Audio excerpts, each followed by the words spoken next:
இவ்வளோ வேலை ஓடிக்கிட்டே இருக்கு பார்த்தீங்களா? இந்த கைங்கரியங்கள் நமக்கு கிடைக்குமா? கோயிலுக்கு வந்தால் தானே கிடைக்கும். அதுதான் கோயில் கட்டுறதோடைய பலனே. அப்படி பார்க்கும்போது இந்த மாதிரி விரத நாட்களையும் விரத நாட்களாக மாற்றி இதை மாதிரி பண்ணலாம். சரி, நம்ம சுருக்கமாக ராமாயணத்துலேருந்து ஒரே ஒரு முக்கியமான கருத்துக்கள் மட்டும் சொல்லிட்டு தீபரத்தில் ஒரு பாசனம் படித்து முடிச்சிடலாம். இப்போ இது வந்து பாலகாண்டத்திலே ஆரம்பிச்சிடும். இன்னும் சொல்லப்போனால் ஒரு ராமாயண புஸ்தகம் வச்சுருக்கீங்க இல்லையா? அது வந்து இப்போ இன்றைக்கி ஒரு நாளைக்கு மட்டும் கிடையாது ராமாயணம். இன்றைக்கி இப்போ நாளைக்கு என்ன பண்ணுறது? அப்படி ராமாயணத்துக்கு கூட ஒரு ஒரு சர்க்கம்னு சொல்லுவாங்க. சர்க்கம், அதாவது அதில் சர்க்கம்னு போட்டிருப்பாங்க. அப்படி சர்க்கமே இல்லைன்னா கூட அர்த்தம், வேலுக்குடி கிருஷ்ணன் சொல்லியிருக்காரு, அர்த்தங்கள் படித்தாலும் வரும். ஒரு 4 பக்கம் 2 பக்கம் எல்லாமே பயன்படுத்தலாம். இப்போ பகவத்கீதை பாகவதம் படிக்கிறோம்ல, அதே மாதிரி ராமாயணத்தையும் சேர்த்துக்கலாம். ராமாயணம் வந்து ஒரு வீட்டில் வந்து ஒரு நாளைக்கு அட்லீஸ்ட் வாரத்தில் ஒரு நாளோ 2 நாளோ ஒரு 4 பக்கங்கள் 5 பக்கங்கள் படிக்கிற பழக்கத்தை நம்ம கொண்டு வரணும். அதுதான் முக்கியம். அதோட இதையும் சேர்த்துக்கலாம். அதுதான் முக்கியம். அது ராமநாமம் மட்டும் கிடையாது. ஏன்னா 4 வேதங்களே தான் இன்னும் சொல்ல போனால் வேதங்களே தான் ராமாயணமாக வந்திருக்கு. நீங்கள் கேள்விப்பட்டிருக்கீங்க. எப்படின்னா நாராயணரை வந்து அவ்வளோ சீக்கிரம் நம்மளால் அணுக முடியாதான். வேத புருஷர்னு பேர். அது உண்மைதான். நாராயணரை புரிந்து கொள்ளவே முடியாது. இந்த காலத்துலையும் சரி, இந்த காலத்துலையும் வழிபடுவோம், ஆனால் புரிந்து கொள்ள முடியாது. அவ்வளவு மிக உயர்ந்த லோகத்தில் உள்ளவர். அதை அப்படி இருக்கும்போது நம்ம சாதாரண மக்களும் நெருங்க முடியாதுங்கிறதுக்காக தான் ராமாயண ரூபத்தில் நாராயணர் இறங்கணும். அந்த வேதத்துடைய சாரத்தை ராமாயணத்தில் வச்சுருக்காங்க. அப்போ வேதமே இறங்கி வந்திருக்கு ராமாயணம். இது எளிய மக்களும் புரிந்து கொள்வதற்காக அப்படியாப்பட்ட வேத நூல் தான் ராமாயணம். நம்ம வந்து ராமாயணமா ஏதோ கதைகள் மட்டும் கிடையாது, கதைகளோட கருத்துக்கள் இருக்கு. ஒரு ராமாயணத்தை சொல்ல சொன்னால் நம்ம இத்தனை வயசில் நம்ம நிறைய கேட்டுருக்கோம், தெரியாதாலே இருக்காது.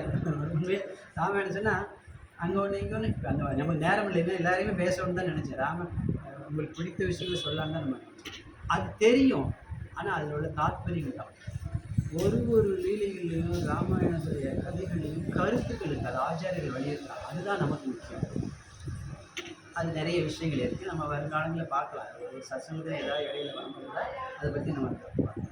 இப்போ இது வந்து ஆரம்பத்தில் பாலகாண்டத்தில் இது வந்து ராமபிரானுடைய குணங்களை பற்றி சொல்லியிருக்கு. அதை வந்து ஒரு 5 நிமிஷம் சொல்லி அது ரொம்ப தெரிஞ்சுக்கணும்.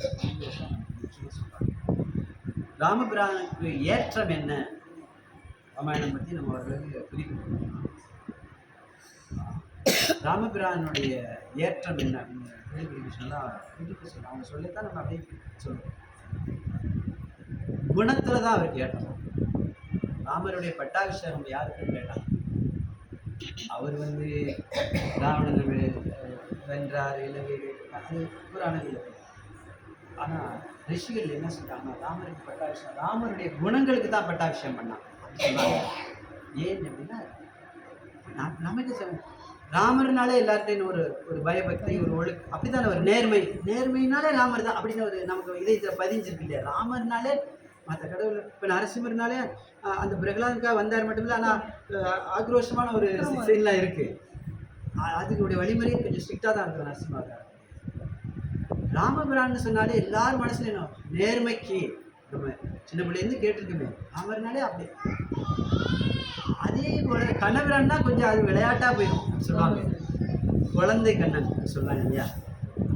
2 பேருக்கு கிருஷ்ணர் ராமர் ஒன்று தான், ஆனால் அந்த லீலைகள் கொஞ்சம் வித்தியாசம். சரி, ராமபிரானுக்கு பட்டாபிஷேகம் சொல்லும்போது என்ன சொல்றாங்கன்னா ராமருடைய குணத்துக்கு தான் பட்டாபிஷேகம் பண்ணாங்க. அப்படின்னா என்ன அர்த்தம்?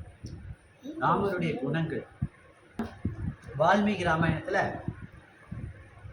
நாரதர் வந்து ஒரு சத்சங்கம், அவரோட சீடர்களோட நாரதர் வந்து அவருடைய மடத்தில் அப்படி இருக்கார், ஆசிரமம். நம்ம வால்மீகி பற்றிலாம் நிறைய கேள்விப்பட்டிருக்கோம்.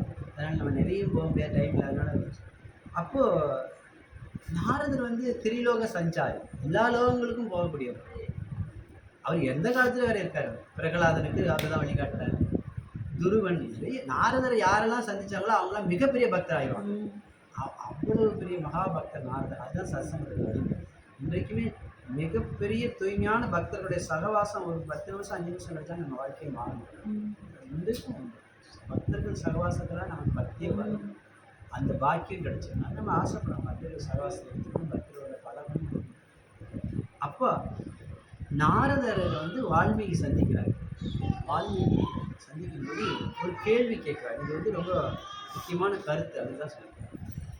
என்ன கேட்குறாருன்னா, நாரதர் வந்து திரிலோக சஞ்சாரி நான் 3 லோகங்களுக்கும் போகக்கூடியவர், எல்லா லோகங்களுக்கும் போகக்கூடியவர் தான் நாரதர். அதனால அப்படி இப்படி ஒரு கேள்வி வைக்கிறார். என்ன கேள்வி கேட்கிறாரு? எல்லா லோகங்கள்லையும் எல்லா நற்குணங்களும் பொருந்திய ஒரு மனிதன் இருக்கிறானான்னு ஒரு கேள்வி கேட்கிறார். சாதாரண உலகத்துல எல்லா குணங்களும் ஒருத்தட்டு இருக்கவே இருக்காது. அது மனிதர் வந்து எந்த நாடா இருந்தாலும் ஒருத்தட்டு ஒரு நற்குணம் இருக்கு, இன்னொருத்தட்டு இன்னொன்று இருக்கு, அது இன்னொருத்தட்டு இருக்காது. அதே மாதிரி தான் செல்வத்துல ஒருத்தர் பெரிய பணக்காரர் வர, ஒருத்தர் ஒரு அறிவாளியா இருப்பாரு. இப்படி பல மாதிரி தானே இருக்காங்க. எல்லாமே எல்லார்ட்டையும் ஒருத்தட்டு இருக்குமானா இருக்கவே இருக்காது. அதுதான் இந்த கேள்வி வச்சார் அவர். இந்த லோகத்துக்கு மட்டும் கேட்கல, எல்லா லோகங்கள்லையும் எல்லா நற்குணங்களும் பொருந்திய மகான் யாராவது ஒருத்தர் இருக்காங்களான்னு வால்மீகி. அப்ப ராமரை பத்தி அவருக்கு தெரியாது. அப்படி ஒரு கேள்வி வைக்கிறார். நாரதர் அதுக்கு தான் சொன்னாரு, அப்படி ஒருத்தர் இருக்கிறார் அப்படின்னு. அவர் தான் ஸ்ரீ ராமபிரான் அப்படின்னு சொல்லி நாரதர் சொல்றார். சரி, அப்படின்னா என்னென்ன நற்குணங்கள் அப்படின்னு கேட்டார். இந்த நற்குணங்கள் தான் அதுதான் குணத்துக்கு பட்டாபிஷேகம். இந்த ராமபிரானுக்குள்ள அனைத்து குணங்களும் சீதாதேவிக்கு உண்டு. இன்னும் சொல்ல போனா சீதாதேவியுடைய பெருமையும் சேர்ந்ததுதான் ராமாயணம். ஒவ்வொன்றும் என்ன சொல்ல போனா, இப்போ ராமருடைய இதுல பார்த்தீங்கன்னா ஒரு 5 கேரக்டர் முக்கியமா வரும். ராமர், சீதாதேவி, லட்சுமணர், பரதன், சத்ருக்னன், ஆஞ்சநேயர். ராமரே என்ன சொன்னாரு? குகனை கூட இன்னும் ஒரு தன்மையாக தான் ஏற்றுக்கிறேன்லாம் சொல்லியிருக்காரு. நம்ம இந்த போட்டோக்கெல்லாம் பார்க்கல, ராமர், லட்சுமணர், பரதன், சத்ருக்னன், ஆஞ்சநேயரோட தான் நம்ம பார்க்குறோம்.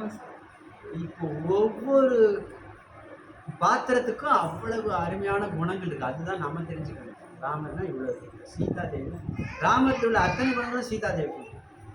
அதே மாதிரி லட்சுமணர் எதுல கைங்கரியத்தில் வராது. இப்படி ஒவ்வொன்றும் நம்ம ராமாயணம் படிக்கும்போது இந்த குணங்கள் எல்லாம் நம்ம தெரிஞ்சுக்கிட்டா நம்மளும் அந்த மாதிரி வரணும்னு ஆசைப்படலாம். அதுதான் புராணங்கள் கதைகள்லாம் வச்சுருக்காங்க.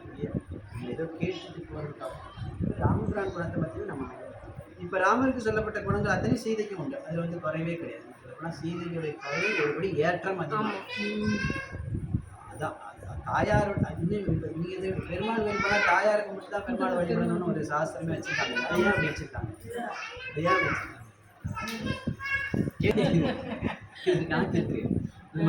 அது மாதிரி சில பேர் பெருமாளை மட்டும் தனிச்சு வழிபடுறதும் கூடாது, தாயாரை மட்டும் தனிச்சு வழிபடுறதும் கூடாது. அப்படி இருக்கு. 2 பேரும் சேர்த்து. இப்போ நம்ம பாருங்க, ஸ்ரீதேவி, நீலாதேவி, வரதராஜ பெருமாள், லட்சுமி நாராயணர் அப்படித்தானே வழிபடுறோம். ராதா கிருஷ்ணன். அதே மாதிரி மகாலட்சுமி மட்டும் பிரித்து வழிபடுறாங்க. அது கொஞ்சம் சாஸ்திர ரீதியாக சரியாக வராது. அப்போ சேர்த்து வழிபடுறது. அப்புறம் சன்னிதானங்கள்லாம் நீங்கள் சொன்ன மாதிரி பெரிய கோயிலில் தாயார் சன்னிதானம் அப்படியே பிரித்து வச்சுருக்காங்கல்ல. நமக்கு வழிகாட்ட என்ன சொல்லியிருக்காங்க? தாயாரை முதல்ல வணங்கணுங்கிறாங்க. இப்படி என்ன கணக்குன்னா, நம்ம நேராக பெருமாள்கிட்ட பண்ணோம்னா நம்ம பிறந்ததுலேருந்து எல்லாம் அதுக்கு முன்னால் உள்ள எல்லாம் ஞாபகத்துக்கு வந்துடுமா அவருக்கு. இத்தனை கணக்கெல்லாம் அவர் வந்து ஸ்ட்ரிக்டாக இருப்பாரான். நீ இவ்வளோ பாவம் செஞ்சுருக்க நான் சொல்லி பெரிய பெரிய மகான்கள் சொல்கிறதான் நம்ம சொல்கிறேன். நீ இவ்வளோ பாவம் செஞ்சுருக்க, அப்படி செஞ்சுருக்க, எப்படி அப்படி கணக்கெடுக்க ஆரம்பிச்சுவாரான். இதுக்கு தான் என்ன பண்ணுமா, அப்படியே தாயாரம் இங்கே வந்தாலும் நம்ம தாயார மனசை தெரிஞ்சுக்கிட்டு அப்படியே சேர்த்து வழிபடுவோம், ஒன்றும் பிரச்சனை இல்லை. அது சன்னிதானம் தாயாரை வழிபடும் போது என்ன பண்ணாலும் அதுதான் தாயாருடைய கருணை. அதுதான் சொல்ல, பெருமாளுடைய கருணையை விட தாயார் கருணை ஒருபடி ஏற்றம் அதிகமாக. அப்போ தாயார்கிட்ட போகும்போது அவங்க என்ன பண்ணுவாங்கன்னா, தாய் இப்போ சாதாரண குடும்பத்திலே தகப்பனை விட தாய்னா என்னதான் தகப்பன் கண்டிச்சா கூட தாய் சன்னியத்தை அரவணைச்சு போகிறது இல்லையா? அதே குணம் தாயாருக்கு உண்டா. அந்த பாவங்கள் எல்லாம் அவங்க பார்க்க மாட்டாங்களா? அவங்க அதெல்லாம் பார்க்காம பெருமாள்கிட்ட அனுப்பிச்சு வச்சிருவாங்க. அப்படி வரும்போது இந்த பெருமாள் என்ன பண்ணாரா, தாயாருடைய கடாட்சம் வாங்கியிருக்கான் அந்த பக்தன் அப்படின்னு சொல்லிட்டு இந்த பாவங்கள் எல்லாம் வந்து அவர் பார்க்க மாட்டாரா, அது கருணை கொடுக்க ஆரம்பிச்சாங்க. இந்த மாதிரி தான் நம்மளுக்கு மகான்களும் சாஸ்திரங்களும் கற்றுக்கணும். அப்போ நம்மளும் என்ன பண்ணணும், தாயாரை மனசில் முதல்ல நினச்சிக்கிட்டு ஸ்ரீதேவியோ பெருமாளுடைய சீதாதேவியோ அப்படி நினச்சிக்கிட்டு தான் வழிபடணும் அப்படின்னு சொல்லி தான் நம்ம சொல்லி தாயாருடைய கருணை முக்கியம். அப்படி வரும்பொழுது இப்போ ராமபிரானுடைய குணங்களை வந்து இப்போ கேள்வி யார் வச்சிருக்கார்? வால்மீகி கேட்டிருக்கார், நாரதர். இப்போ நாரதர் சொல்றாரு, இந்த மாதிரி குணங்கள்லாம் உள்ளவன் அப்படின்னு சொல்லி வர்ணிக்கிறாரு. இந்த மாதிரி இந்த நற்குணங்களை ஒரு லிஸ்ட் போடுறாரு. அதை பற்றி நம்ம இப்போ சொல்லியிருக்கோம்.